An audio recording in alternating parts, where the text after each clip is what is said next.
3/5.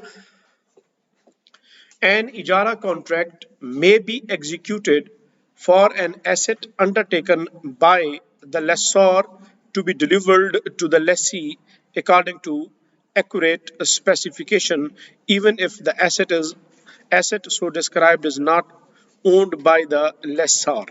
यहाँ ये कहना ये चाह रहा है कि एक ऐसा इजारा कॉन्ट्रैक्ट साइन करना एक ऐसे असासे के ऊपर जो अभी लेसॉर ने खरीदा नहीं है, उसके पास एग्जिस्ट भी नहीं करता, अभी उसने उसको खरीदना है, उसके ऊपर अगर वो इजारा का कॉन्ट्रैक्ट साइन करता है, कंडीशन ये है कि लेसी ने जो एसेट लीज पे लेना है उसने उसकी स्पेसिफिकेशंस बता दी हैं, भाई मुझे इन स्पेसिफिकेशन का एसेट किराए पे चाहिए, तो इजारा कॉन्ट्रैक्ट पहले से साइन हो सकता है, मालिक बाद में उसको खरीद कर उसको उसके डिलीवर कर देता है कि ये लो भी एसेट हमने जिस तरह के कॉन्ट्रैक्ट साइन किया था.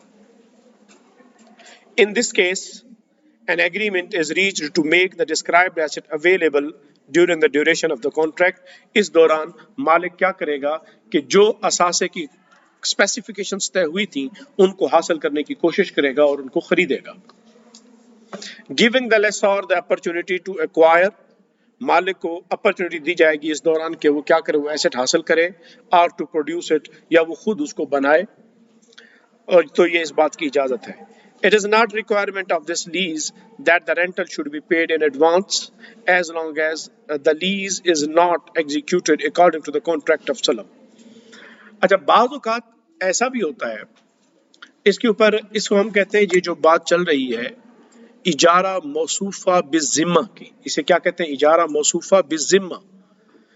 जिस तरह सलम होता है, एसेट एग्जिस्ट नहीं कर रहा होता बै सलम में, आप स्पेसिफिकेशंस एसेट की क्वांटिटी क्वालिटी डिटरमिन कर लेते हो, फुल एडवांस पेमेंट दे देते हैं, चीज आपको बाद में डिलीवर होती है. तो कहते हैं कि ये जो ऐसा इजारा है ऐसी चीज के ऊपर कि मालिक ने अभी उसे खरीदा नहीं है, वो इजारा कॉन्ट्रैक्ट साइन कर रहा है. हनफी कहते हैं ये इजारा मौसूफा बिज़िम्मा है, क्योंकि एसेट तो है नहीं, मालिक ने अपने जिम्मे ले लिया कि ये जो सिफ्तें बयान कर रहे हो मौसूफ, ये जो सिफ्तें बयान कर रहे हो, हम ये एसेट मैं आपको दे दूंगा.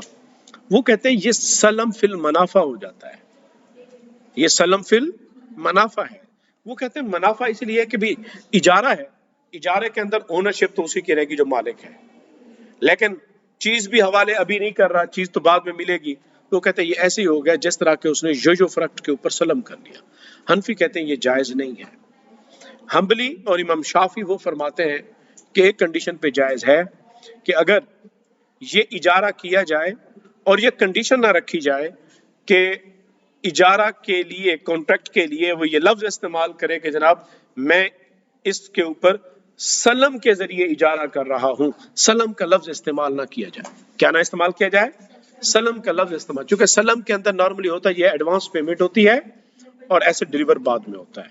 तो इस इजारा के अंदर भी होगा ऐसे ही, लेकिन इसमें जरूरी नहीं है कि आप एडवांस पेमेंट को लाजिम तौर पर कंडीशन बनाएं. तो इसे कहते हैं इजारा मौसूफा बिज़िम्मा. हनफियों के नजदीक ये नाजायज है, लेकिन इमाम अहमद बिन हम्बल और इमाम शाफी के नजदीक ये जायज है, और इस शर्त के साथ कि ये इसके लिए बैसलम का लफ्ज इस्तेमाल ना किया जाए. Should the lessee receive an asset that does not conform to the description, then he is entitled to reject it and demand an asset that conforms to the description.